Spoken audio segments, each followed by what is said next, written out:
They have laws to follow based on what Congress passed. If you don't like the laws, that is fine.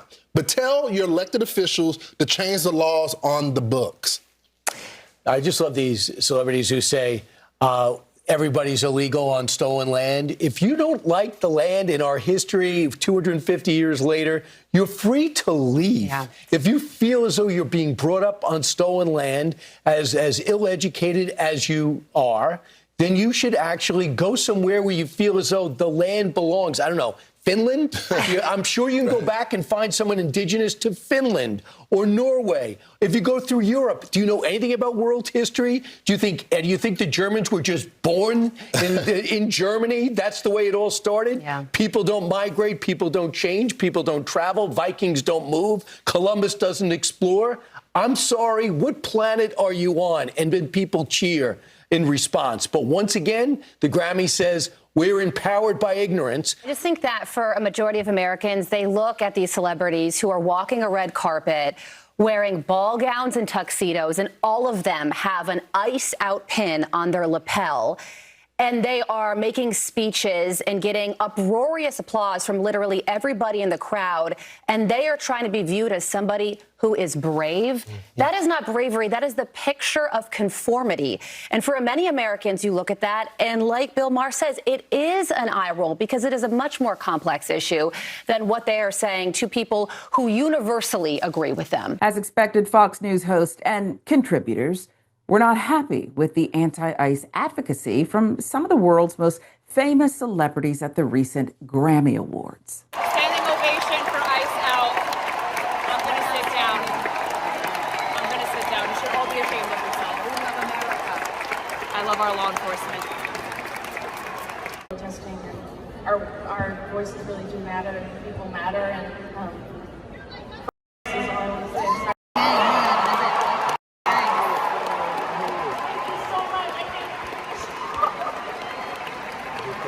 I'm so edgy. It's oh my God. I got to watch all of the border derangement syndrome, ICE derangement syndrome unfold in real time.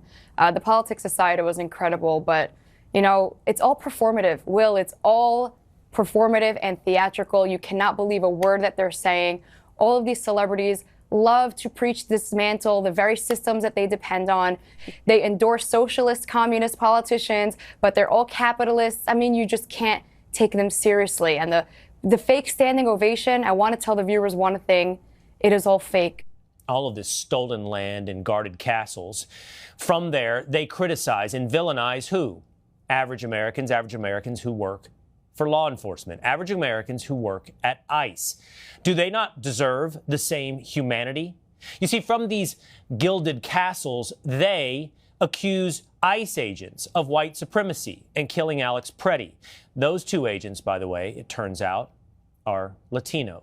What you are seeing from Fox News and MAGA in response is, well, not journalism, it is damage control. For years, they have presented ICE as a neutral, benevolent law enforcement agency, just doing its job, while deliberately stripping away any context about what that job actually looks like in practice. They talk about law and order in the abstract, of course, but they refuse to engage with the reality of family separations, detentions, and the human consequences that come along with these policies. That is why these celebrity moments matter so much and why they provoke such an angry response. When artists with massive platforms wear ICE out pins or say out loud that no one is illegal or stolen land and the like, they're interrupting a narrative Fox has spent years trying to sanitize. Fox cannot debate that honestly, so they smear the messengers instead. They question motives, they then attack character, and they avoid the substance entirely. You see the exact same instinct at work in Donald Trump's response to Trevor Noah. After Noah made a joke at the Grammys referencing Trump, Bill Clinton, and Jeffrey Epstein, Trump didn't laugh, couldn't laugh it off, he couldn't move on. He threatened to sue. He called the joke false and defamatory. He publicly promised legal retribution. This was not about defamation. It was about intimidation. It was about sending a message that public criticism, even in the form of comedy, comes with consequences. You know, this is how authoritarianism operates in real time. You don't ban speech all at once. You have to punish it selectively. You signal that certain people, certain topics, and certain critiques are off limits, hard stop. You wrap yourself in the language of free speech and the First Amendment, but only when that speech flatters power. You know, the moment speech challenges power, whether it comes from celebrities, comedians, or journalists, the threats begin. And this is why figures like Tom Tillis stand out in this moment. Did you have confidence in Secretary No? None at all. No, she's. I've tried to maintain confidence. To give you an idea of how incompetent I think she is, she actually thought FEMA should be eliminated.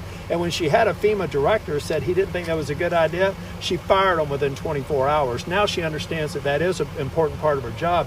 These are like amateurish assistant manager sort of thought processes going into somebody who's a secretary in a cabinet level position. It's unacceptable. Miller is in the same boat. This guy, after doing the stupid comments he made about Greenland getting the president in a difficult circumstance, is one of the people that came out publicly and said that this guy was a terrorist before he had even talked with anybody on the ground. And that's clearly not the case now.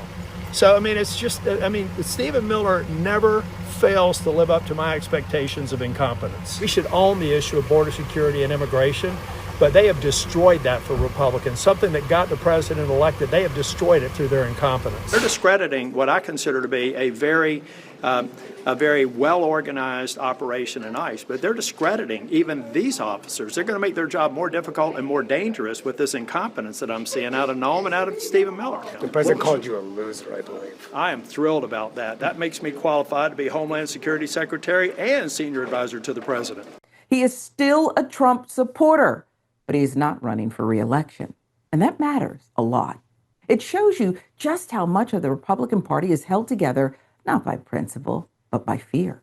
Fear of retribution, fear of primary challenges, fear of being cast out by a movement that demands loyalty above all else. When dissent only exists among people who have nothing left to lose, that is a warning sign.